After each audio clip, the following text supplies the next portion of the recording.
Bonjour, Team Astro. Bonjour, mon canal Facebook sur Astro Caro Malo. Donc, qui est là? Dites bonjour. Des fois, ça fonctionne pas sur mon ordi. J'ai donc mon téléphone. C'est pas pour faire du Facebook, c'est justement pour voir qui est en ligne. Je suis un petit peu en avance. Je vous laisse le temps d'arriver. Euh, qui dit pleine lune en Capricorne dit que ça s'inscrit dans un cycle lunaire qui était celui du Cancer. Donc, la nouvelle lune en Cancer le 25 juin dernier. Je vous laisse le temps d'arriver. Qui est là? Dites bonjour. Euh, Parfait, parfait. Les gens arrivent. Fantastique. Donc, ce que je vais faire aujourd'hui, c'est que je vais partager mon écran pour vous montrer cette pleine lune. OK? Donc, évidemment, pour les nouveaux, bienvenue. Bienvenue aux nouvelles qui arrivent dans le groupe. Bienvenue aux nouveaux nouvelles sur mon canal Facebook. C'est sûr que je vais parler de trucs astrologiques, n'est-ce pas? Des trigones, des sextiles, des quintiles.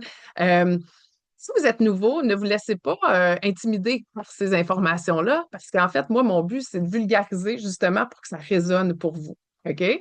Donc, on va commencer directement. Je vais vous la montrer, cette pleine lune-ci, avec un partage d'écran. Ce ne sera pas long. Donc, bonjour à ceux qui sont là. Je suis contente que vous soyez là. Pleine lune. Super.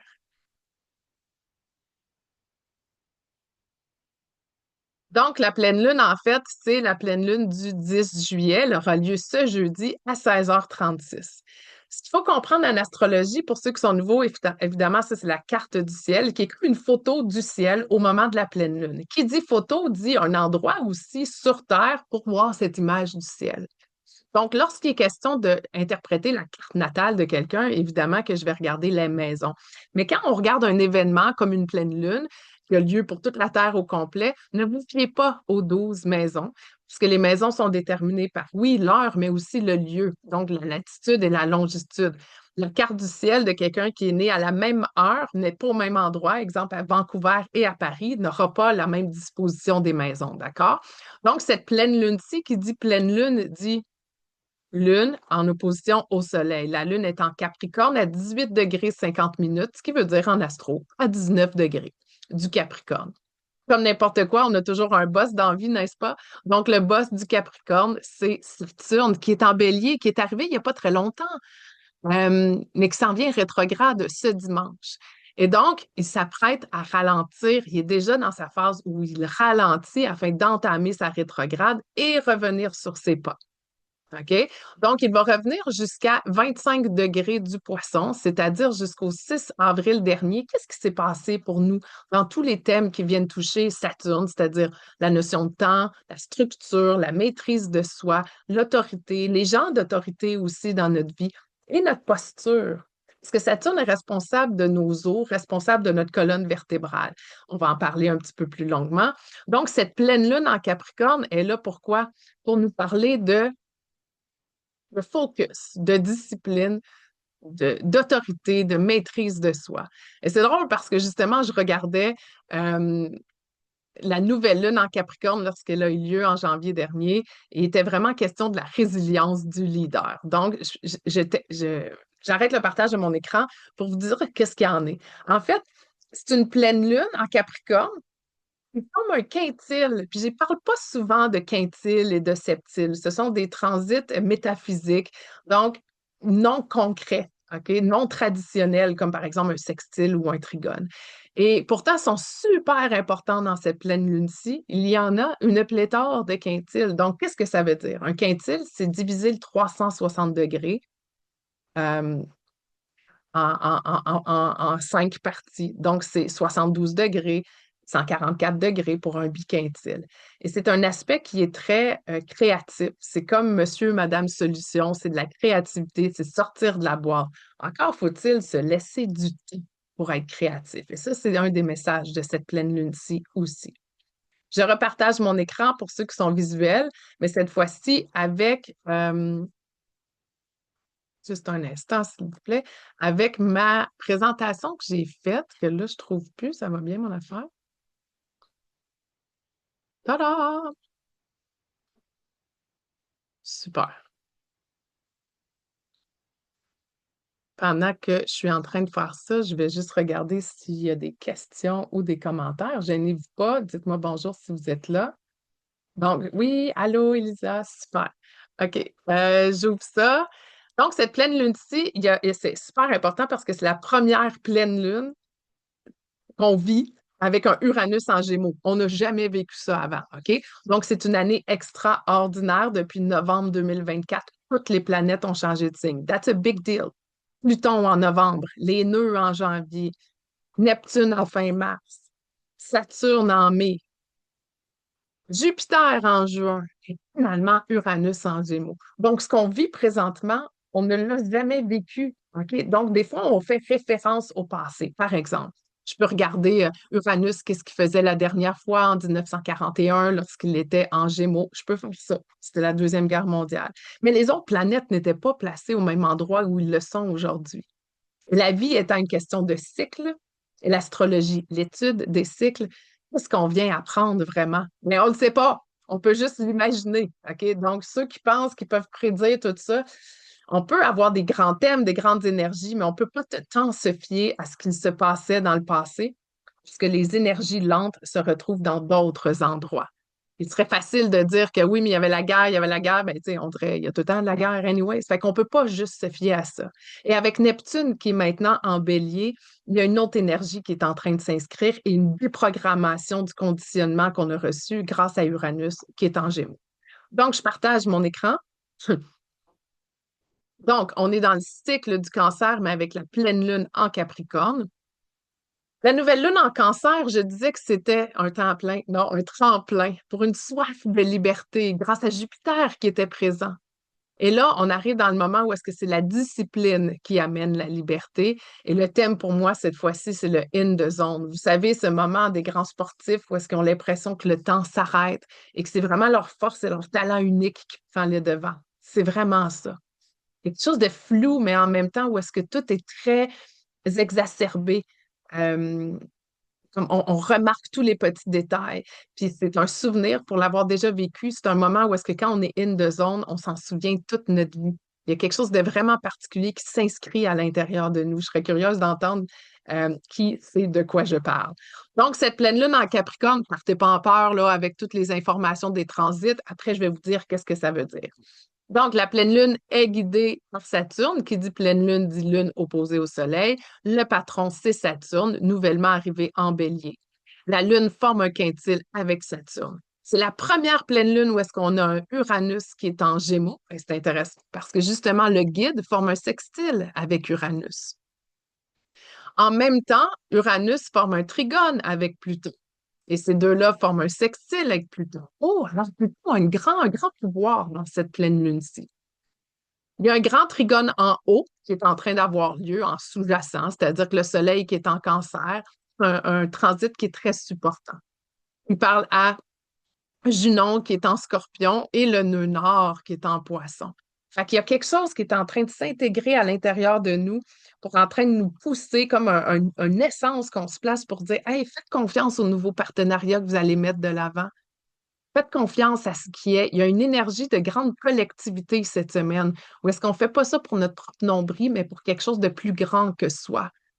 OK? L'essence de la contribution à la collectivité, puis même la collectivité comme au sens large, euh, même aux affaires qu'on ne voit pas. OK? Il y a quelque chose par rapport à faire confiance à ce qui est. Il y a beaucoup d'espoir.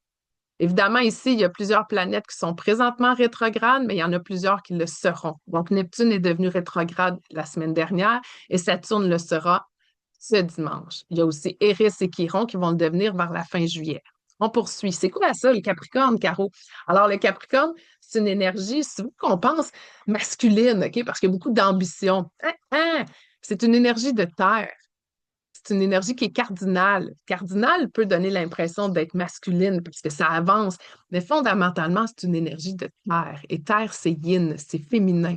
La terre, ça accueille. La terre, ça reçoit.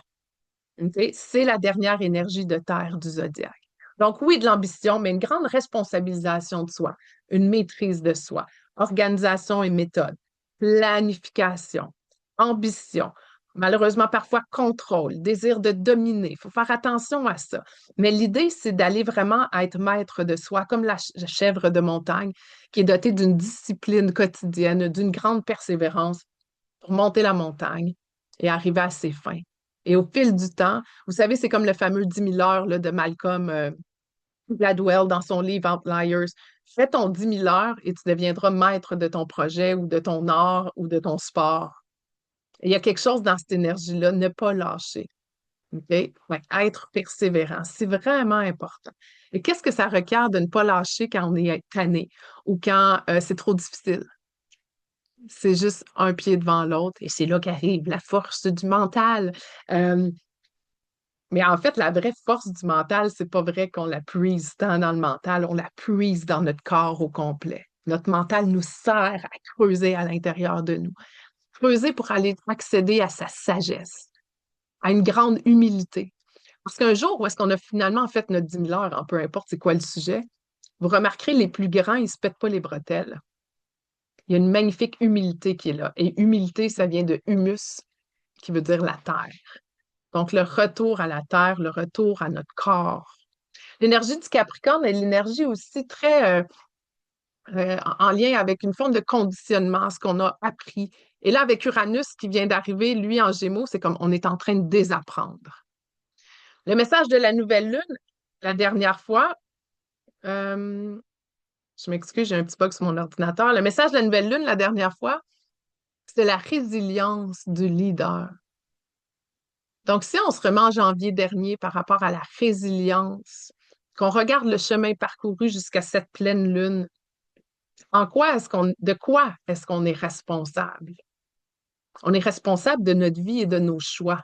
Après, les conséquences qui arrivent, c'est pas toujours dans notre contrôle, Capricorne.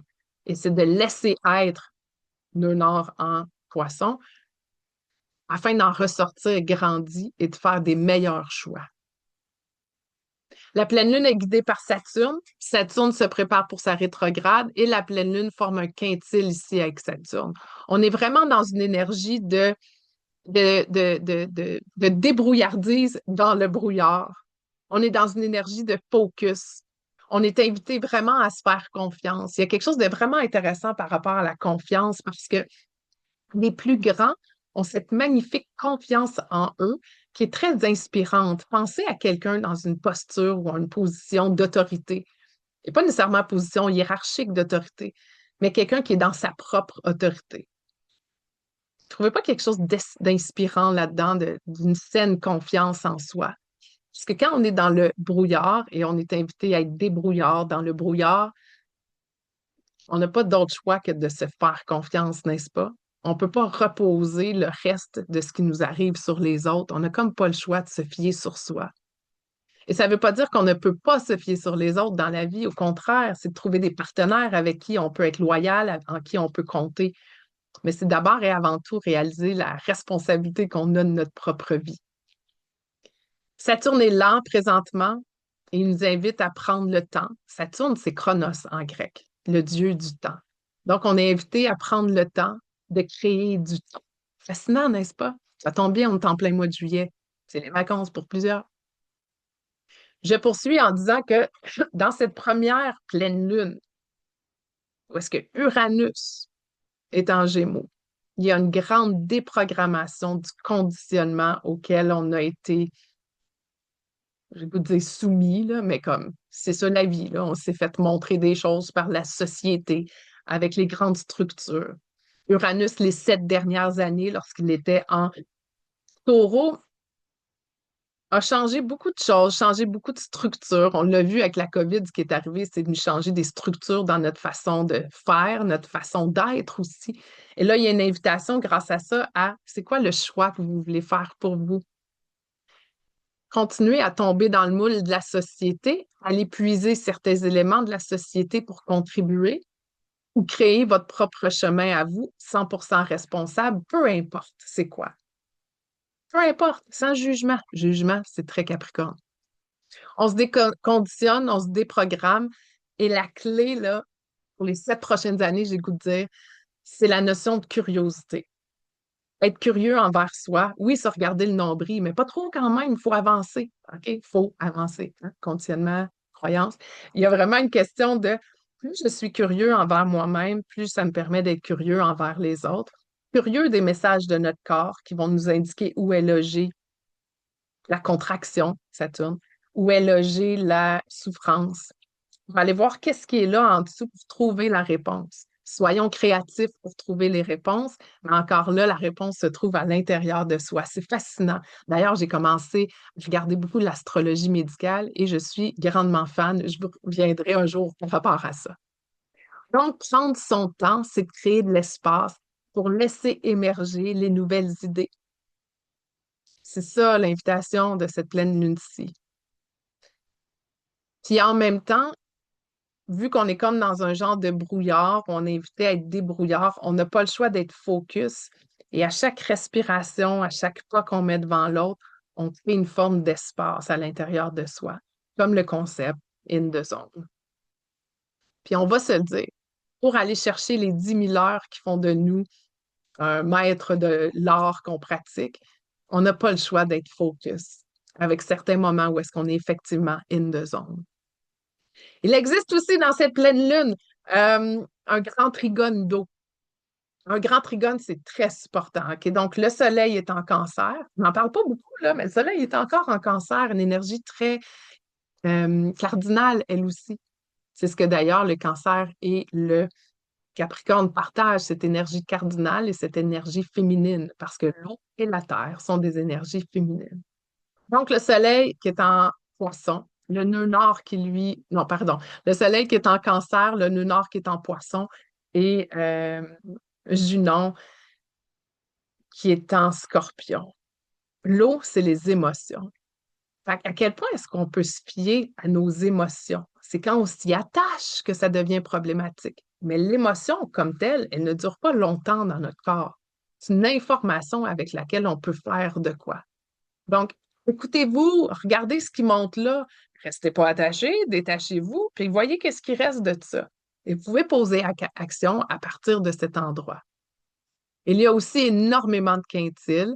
Et d'ailleurs, il y a un quintile, il y a un trigone composé de quintiles, OK? Et ça, ce que ça veut dire, c'est les solutions ne sont pas où on pense. Tadam! Surprise! Uranus est arrivé en Gémeaux. C'est donc normal. Donc, essayez pas de faire toujours la même affaire pour trouver d'autres solutions. Un gabarit, là, dans le monde du travail, un gabarit, c'est le fun. OK? Mais un gabarit, c'est une structure, Capricorne, pour nous inviter à mettre l'information, pour prendre un pas de recul, puis trouver une autre solution. OK? C'est vraiment ça qui est important en ce moment. Et donc, cette pleine lune-ci, pour moi, ensuite d'être sous le thème de In the Zone, l'idée, c'est qu'est-ce qu'on fait quand on est là-dedans? C'est qu'on crée des opportunités. Fait que quand vous voyez des flashs monter, quand vous avez des nouvelles idées, agissez sur ces idées-là. C'est comme si on était en relation amoureuse. Puis une personne va dire, ouais, j'ai pensé à ça. Ben oui, mais à un moment donné, quand tu penses à quelque chose, mais tu ne le fais jamais, il n'y a rien de constructif qui arrive de ça. Constructif, Saturne.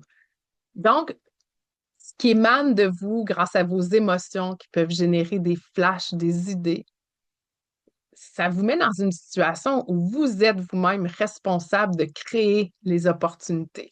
Ce qui arrive après, vous n'êtes pas en contrôle de la situation, mais une fois que vous avez créé l'opportunité, vous pouvez laisser libre cours à la vie pour arriver ce qui va arriver, tout en étant responsable de vos choix. OK? Fait que l'image que j'ai, c'est comme un grand nuage qui mène un grand brouillard. Vous le savez que vous n'êtes pas seul, il y a plein de monde, mais vous ne les voyez pas nécessairement. Et vous êtes appelé à faire ce que vous faites de mieux. C'est quoi votre grand talent, votre grande force? Et en misant là-dessus, vous créez des opportunités, puis ensuite, vous voyez ce qui arrive. En espérant que ce soit clair pour vous, je vous laisse avec cette information sur la pleine lune. Et j'ai le goût de vous dire, allez voir, vous, si ça se trouve où, 19 degrés du Capricorne dans votre carte, pour les plus avancés. Il est où Saturne dans votre carte? Ça tombe où le Saturne dans le ciel qui est à 1 degré du Bélier dans votre carte?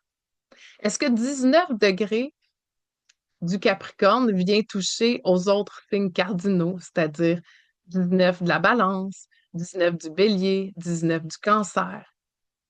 Est-ce que vous avez d'autres planètes ou luminaires qui se trouvent dans ces points-là? Pourquoi je vous demande ça? Parce que ça vient activer votre carte du ciel. Mon amie est drôle. Elle dit quand sa carte est activée, elle dit c'est comme un sapin de Noël, là, toutes les lumières. Est-ce qu'il y a un peu ça? Pourquoi? Parce que les énergies que je vous raconte, c'est vrai pour tout le monde. Mais quand ça vient impacter notre carte du ciel précisément, c'est là qu'on sait qu'il y a des changements. Je vous donne un exemple personnel. Uranus, que ça lui prend 84 ans à faire le tour de la roue, arrive au moment de ma vie présentement où il est sur mon Jupiter natal à 0 degré du Gémeaux. Je pense que c'est un big deal. Si je décide aussi que c'est un big deal. Et donc, qu'est-ce que ça veut dire pour moi? Évidemment, je l'explore. Donc, si ça vous tente, vous aussi, d'explorer votre carte du ciel avec moi, je vous invite à me contacter pour une lecture, une belle petite lecture estivale là, pour savoir qu'est-ce que ça veut dire tout ça. Et ensuite, si ça vous tente aussi d'apprendre la base de votre carte du ciel, j'ai une promotion en cours qui est à 197 au lieu de 997 où vous avez accès à tout le contenu de mon accompagnement qui se nomme Leader Athéna. Et en fait, on vous apprenez c'est quoi une carte, comment la lire, puis je vous donne votre carte à vous. Et aussi, vous apprenez toutes les planètes. Qu'est-ce que ça veut dire quand elles sont dans quel signe? En fait, je vous explique la planète en entier, mais je ne fais pas l'interprétation. Je vous invite, grâce à des questions, à faire votre propre interprétation parce que c'est comme ça qu'on apprend le mieux. Alors voilà, fait que je lirai toutes vos questions par rapport à cette pleine lune. Je vous souhaite ben, une magnifique pleine lune, tout en responsabilisation puis en focus. Puis c'est pas plate le focus. C'est ça qui amène la liberté. Bye tout le monde!